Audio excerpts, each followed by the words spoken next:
American boxing is built around defensive mastery and ring intelligence. While the country is too large and diverse for a single national style, a few core principles dominate the American approach: precision, rhythm, and evasiveness. At the heart of this style is the infamous Philly shell, a hands-down, shoulder-roll defense used to deflect punches and create countering angles. Fighters like Floyd Mayweather Jr. perfected it, using minimal movement to avoid damage and strike back with laser-like accuracy. This slick style isn't just flash, it's the result of hard sparring environments, like those found at Kronk Gym or Mayweather's Las Vegas compound, where fighters learn to survive and thrive under pressure. American boxers also emphasize circular footwork, head movement, and pocket fighting, the ability to stay in close range while slipping shots and firing back. While power is respected, it's timing and placement that win fights in the US. The jab is king, and combinations are thrown with strategic intent. This style developed not just through tradition, but necessity. Fighters had to entertain to rise in a competitive market, leading to a blend of defensive craft and showmanship. The result? A style that rewards patience, calculation, and clean execution.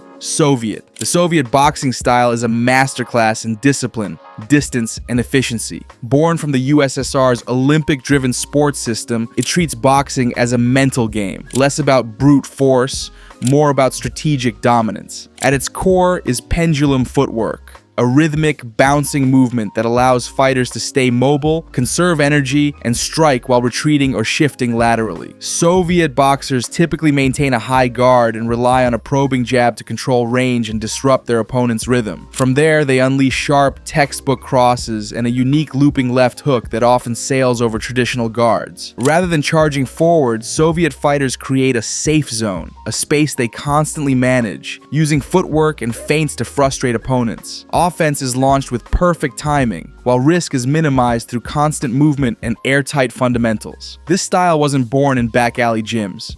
It was engineered. Coaches like Viktor Bistrov and Andrei Chervenenko emphasized mental toughness, tactical thinking, and Olympic point-scoring strategies. The goal?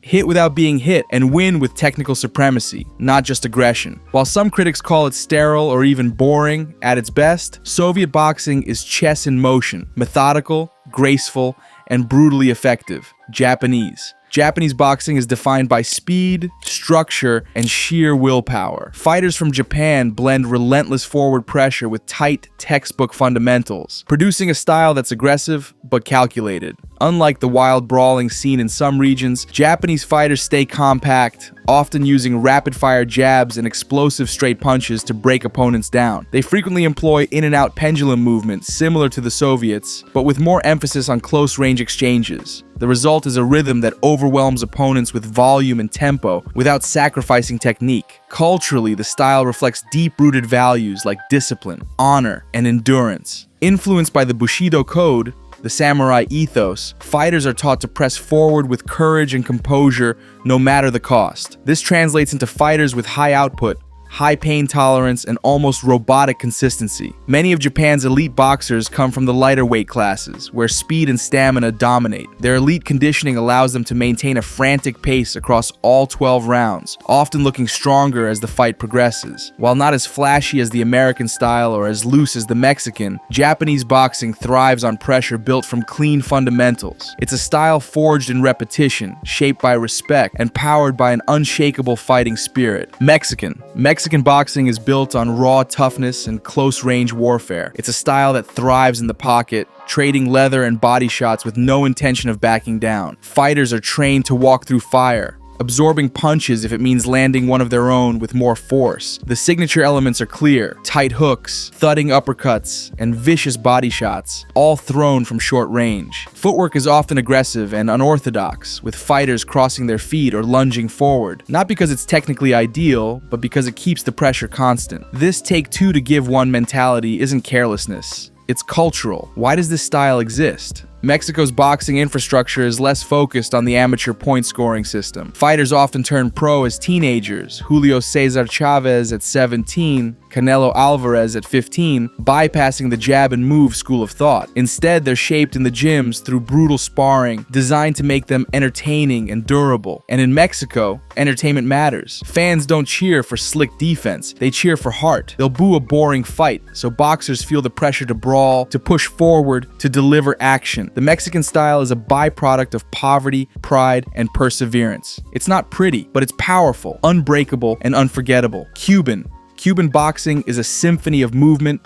timing, and defensive brilliance. Rooted in Olympic tradition and refined by decades of world-class coaching, the Cuban style emphasizes footwork, reflexes, and point scoring over brute strength. It's instantly recognizable. Boxers dance around the ring with light, nimble steps, often using pendulum bounces, lateral shuffles, and seamless weight transfers. The goal? To hit clean and get out. Cuban fighters thrive on counters, using sharp angles, head movement, and split-second reactions to frustrate aggressive opponents. This style was crafted with help from Soviet coaches in the 1960s and further refined by legendary Cuban trainer Alcides Segarra. When Fidel Castro banned professional boxing in 1961, the entire system shifted to serve the amateur scene, rewarding efficiency and precision over knockouts. What makes it unique is the fusion of strict Soviet discipline with the natural rhythm and flair of Caribbean culture. Movements often resemble dance, fluid, smooth, and unpredictable. Combine that with the nation's intense training regimens, zero tolerance for wasted motion, and a lean, fat-free physique, and the result is a fighter built for sustained, intelligent domination. Cuban boxing isn't just a style, it's a philosophy. Win clean, move smart, and never let them touch you. British boxing is steeped in tradition, favoring discipline, control, and textbook technique. At its core, the British style is about clean punching, smart footwork, and range management, all built around the jab. Most British fighters adopt an upright stance with a high guard, keeping their punches straight and tight. Jabs and crosses dominate, while looping shots and brawling are often discouraged. Movement is typically crisp and calculated, darting in and out of range rather than slipping and rolling inside the pocket. It's a style that values order over chaos. Historically, this approach reflects the British boxing ethos. No nonsense, no flair, and no unnecessary risk. As early as 1914, British champion Jim Driscoll wrote about stabbing them on the way in and getting out before they can return fire. That mentality still holds today, especially in amateur programs and traditional gyms across the UK. While some gyms, like the Ingle Gym, have produced fighters with hands-down styles and unorthodox movement, the majority are taught a fundamentals-first approach. Showboating is often frowned upon, and excessive clinching or roughhousing is viewed as unsportsmanlike. In Britain, boxing isn't just a fight. It's a craft, one that values efficiency, structure, and respect for the art. Filipino target for rapid-fire lead hooks and jabs. This setup also allows for crushing rear hand crosses and swift pivots that disorient opponents. The style is rooted in high-volume, wild exchanges. It's not polished by design, it's sharpened in the furnace of rough sparring and brutal training. Fighters like Manny Pacquiao came up through hot, humid gyms, grinding through 8-round wars in sauna-like conditions. Coaches push toughness, cardio, and output, producing fighters who can maintain ridiculous pace from round 1 to round 12. The footwork is tricky, often buzzing around the opponent like a swarm, creating openings from angles most boxers aren't used to. And behind all that motion is a level of grit that's hard to teach. Many fighters come from deep poverty, where boxing isn't just a sport, it's survival. Filipino boxing is raw, energetic, and endlessly entertaining. It's not about being pretty, it's about overwhelming your opponent before they even know what hit them. If you guys enjoyed the video, make sure to subscribe. We're close to 1,000 subscribers. As always, thanks for watching, guys.